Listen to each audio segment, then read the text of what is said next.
معاویہ کی جو مخصوص ڈیوٹی رسول اللہ صلی اللہ علیہ وسلم نے لگائی تھی، آپ خط لکھواتے تھے، بادشاہوں کی طرف جو خط جاتے تھے وہ حضرت امیر معاویہ لکھا کرتے تھے، باہر سے خط آتے تھے سیدنا معاویہ پڑھا کرتے تھے، خطوط آگے بھیجنے ہوتے تو وہ حضرت امیر معاویہ کی ڈیوٹی تھی۔ اتنے پائے کا یہ صحابی ہے امیر معاویہ، جس کے بارے میں آج مسلمان تقریباً لا علم ہے، اور لوگوں کے کہنے کے اوپر ہم نے بھی حضرت امیر معاویہ کے بارے میں بڑی بڑی غلط باتیں کہنا شروع کر دی۔ حالانکہ ایک چیز میں آپ کو بتلا دوں، قرآن لکھا معاویہ نے ہے،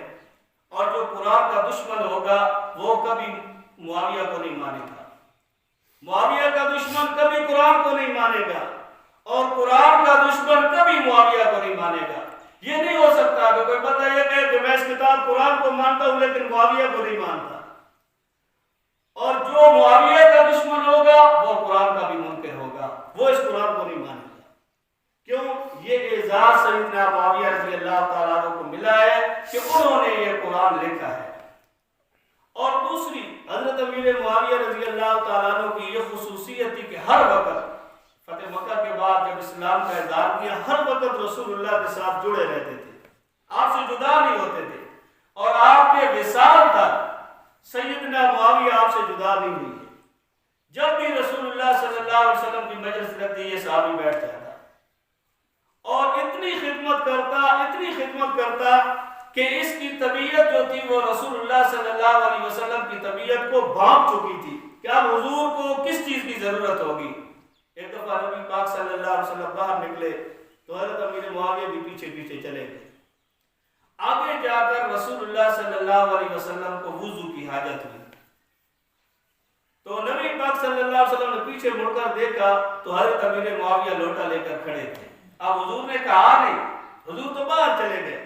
کہا نہیں کہ کوئی بندہ میرے ساتھ لوٹا لے کر آئے، لیکن یہ ایک تربیت ایسی تھی کہ حضرت امیر معاویہ رضی اللہ تعالیٰ عنہ رسول اللہ صلی اللہ علیہ وسلم کی ہر بات کو پہچاننا شروع کر دیا تھا، جانتے تھے کہ کس وقت آپ کو وضو کی حاجت ہوگی، کس وقت آپ باہر جائیں گے۔ طبیعت تقریباً ایسی محبت تھی کہ ہر وقت آپ کے ساتھ ہوتے تھے۔ تو رسول اللہ صلی اللہ علیہ وسلم بیٹھ گئے، حضرت امیر معاویہ نے وضو کرایا تو وضو کے دوران رسول اللہ صلی اللہ علیہ وسلم نے ایک پیشین گوئی فرمائی اور فرمایا کہ معاویہ اگر اللہ تعالیٰ تجھے حکومت دے تو نیک لوگوں کے ساتھ نرمی کرنا، ان کے ساتھ نیکی کرنا، نیک کے ساتھ نیکی کرنا، اور برے لوگوں کے ساتھ درگزر والا معاملہ کرنا۔ حضرت امیر معاویہ رضی اللہ تعالیٰ عنہ فرمایا کرتے تھے کہ جب رسول اللہ صلی اللہ علیہ وسلم نے یہ بات ارشاد فرمائی تو مجھے یقین ہو گیا کہ اللہ تعالیٰ مجھ کو حکومت دے گا، اور پھر جب حکومت کا ان کے واقعات آئیں گے پھر میں آپ کو بتلاؤں گا کہ کیسا حکمران دنیا کے اندر امیر معاویہ گزرا ہے، اور کیسی جو رسول اللہ صلی اللہ علیہ وسلم نے ان کو بشارتیں دی تھی کیسا ان کے اوپر ان کا عمل تھا۔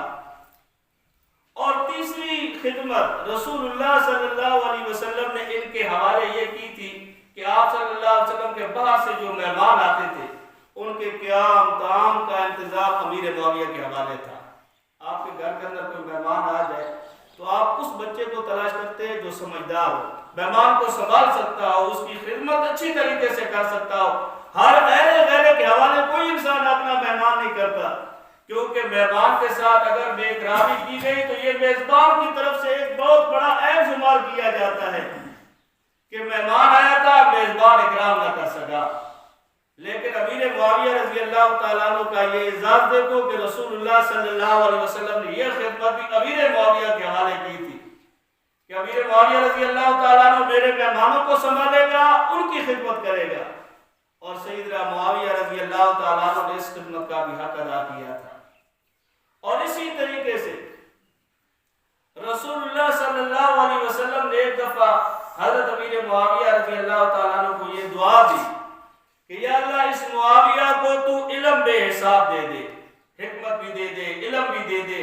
اور اس حکمت اور دانائی کی باتیں امیر معاویہ رضی اللہ تعالیٰ عنہ نے ایسے جمع کی تھی کہ جب سیدنا صدیق اکبر رضی اللہ تعالیٰ عنہ کا دور آیا تو اس وقت یہ دونوں باپ بیٹا حضرت ابو سفیان اور حضرت امیر معاویہ رضی اللہ تعالیٰ عنہ نے جا کر خدمت کی اور ان کے ہاتھ کے اوپر بیعت کی، انکار نہیں کیا بیعت کا، ان کے ہاتھ کے اوپر بیعت کی، اور بیعت کرنے کے بعد سیدنا صدیق اکبر کے زمانے کے اندر امیر معاویہ کا جو مشغلہ تھا نا وہ حدیث سے سیکھنا تھا۔ اب قرآن کی تو کتابت کے حوالے تھی، یہ جو آج ہمارے پاس قرآن موجود ہے یہ تو امیر معاویہ کے ہاتھ کا لکھا ہوا قرآن ہمارے پاس موجود ہے۔ احادیث ابن حجر بکی رحمۃ اللہ علیہ نے لکھا ہے کہ 163 احادیث حضرت امیر معاویہ رضی اللہ تعالیٰ عنہ کی وجہ سے اس امت کو ملی ہے۔ اور اسی طریقے سے ایک علاقہ تھا حضرموت، حضرموت کے لوگ آ گئے رسول اللہ کے پاس کہ یا رسول اللہ صلی اللہ علیہ وسلم ہم نئے نئے مسلمان ہوئے ہیں، ہمیں کوئی استاد دیجئے جو ہم کو قرآن سکھلائے، دین سکھلائے۔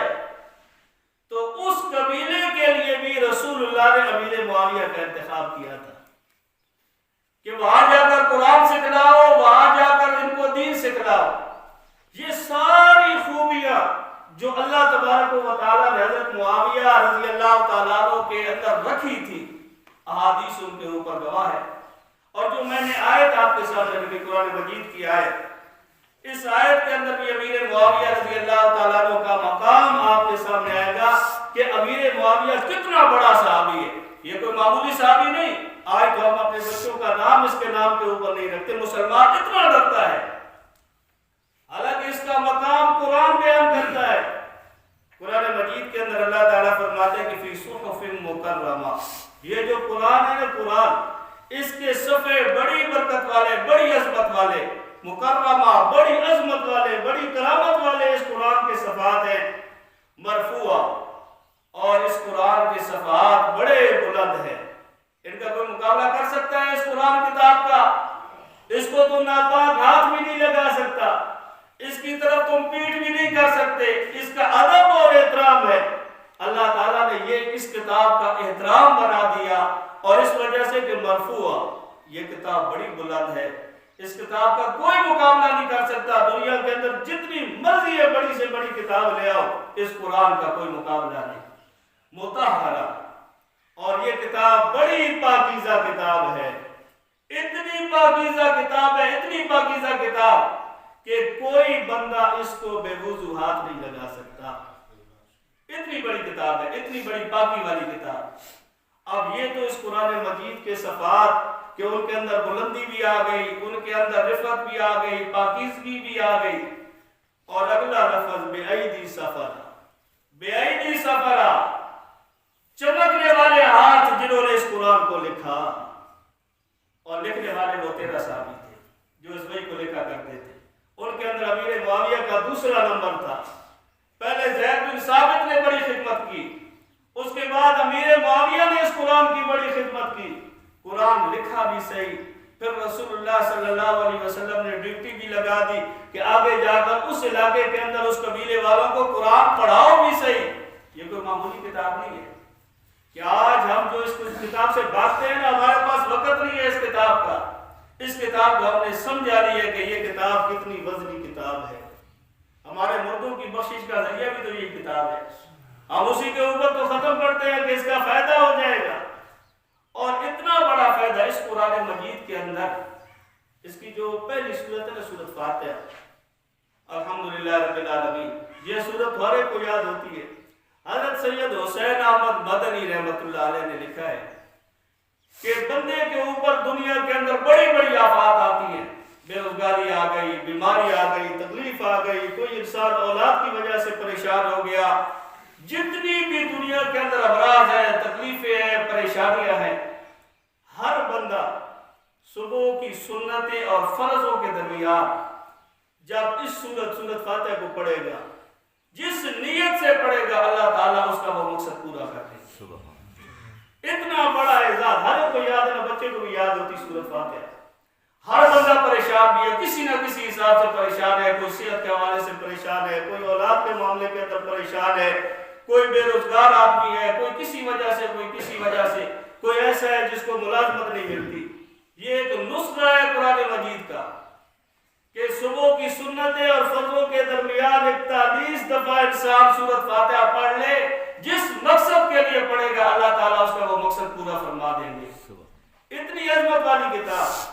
اتنی بلندی اور رفعت والی کتاب، اور جو اس کو لکھ رہا ہو وہ کتنا مقدر والا انسان ہوگا، اور رسول اللہ صلی اللہ علیہ وسلم کا اس کے اوپر کتنا اعتماد ہوگا کہ جس کے حوالے اپنی وحی کر دی کہ تو اس کو لکھ۔ اللہ فرماتا ہے رسول اللہ کا اتنا بڑا اعتماد، اور اللہ تعالیٰ فرماتے ہیں کہ بِأَيْدِي سَفَرَةٍ، جنہوں نے اس قرآن کو لکھا وہ ہاتھ چمکنے والے ہیں۔ یہ تو ہاتھوں کی خصوصیت ہو گئی،